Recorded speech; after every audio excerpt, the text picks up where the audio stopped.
Welcome friends. 1 September 2025 supreme কোর্টের TET সংক্রান্ত রায়ের পর এই প্রথম একটা কেন্দ্রের পক্ষ থেকে পদক্ষেপ দেখা গেল, একটা বিজ্ঞপ্তি দেখা গেল। গতকাল সোশ্যাল মিডিয়ায় এই বিজ্ঞপ্তি পেয়েছি আমি, কিন্তু অনেক সময় ফেক বিজ্ঞপ্তি চতুর্দিকে ঘুরে বেড়ায়, যে কারণে আমি একদিন অপেক্ষা করছিলাম যে এটা সঠিক কিনা। তো তারপরে সেটা যাচাই করার পর আমি এই ভিডিও আপনাদের সাথে শেয়ার করছি। প্রথম প্যারাগ্রাফে সুপ্রিম কোর্ট যে জাজমেন্টটা দিয়েছে সেই সম্পর্কে বলা আছে, সেটাকে আমি আর রিপিট করছি না।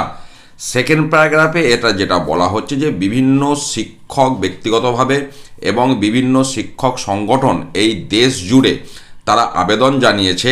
আচ্ছা, তার আগে বলি যে এই চিঠি দিয়েছেন আপনার Prachi Pandey, joint secretary institution and training. কাদের উদ্দেশ্যে দিয়েছে আমি শেষে শেয়ার করছি।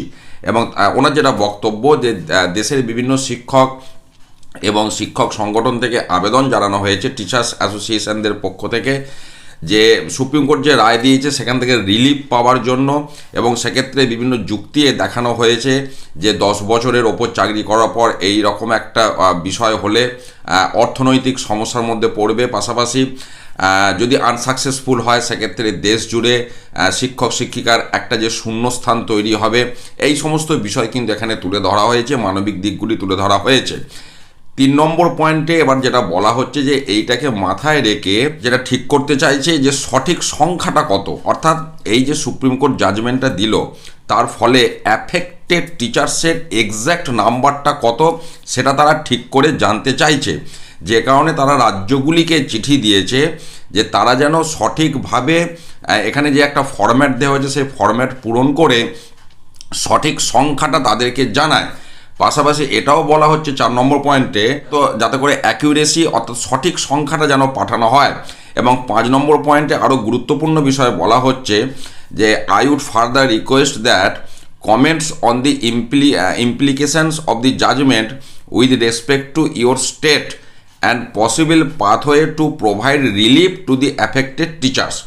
অর্থাৎ যে সুপ্রিম কোর্টের যে জাজমেন্ট সেটা ইমপ্লিমেন্ট করার বিষয়ে আমরা রাজ্যে মন্তব্য চাওয়া হয়েছে। পাশাপাশি কোন উপায়ে তাদেরকে মুক্তি দেওয়া যায় সেই রাস্তাও কিন্তু রাজ্যগুলিকেই বলা হয়েছে, আপনারা সেই রাস্তা দেখাবেন, আমাদেরকে সাজেশন দেবেন।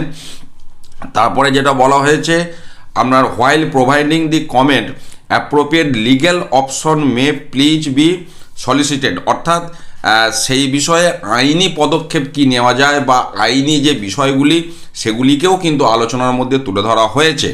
তারপর যেটা বলা হচ্ছে যে সমস্ত তথ্য 16ই জানুয়ারি 2026-এর মধ্যে জমা দিতে বলা হচ্ছে কেন্দ্রকে।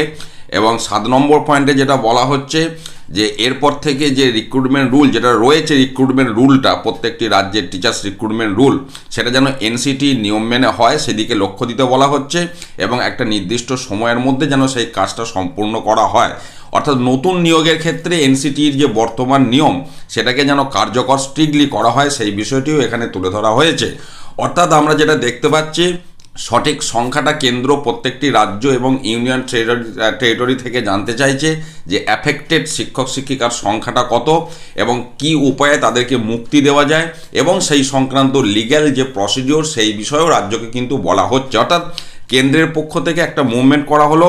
এবং এই চিঠি কাদেরকে দেওয়া হয়েছে দেখুন, additional chief secretary, principal secretary, secretary education, all state and union territory. অর্থাৎ সমস্ত রাজ্য এবং কেন্দ্রশাসিত অঞ্চল যেগুলি আছে তাদের যে চিফ সেক্রেটারি বা প্রিন্সিপাল সেক্রেটারি তাদের উদ্দেশ্যে কিন্তু এই বার্তা কেন্দ্রের পক্ষ থেকে পাঠানো হয়েছে।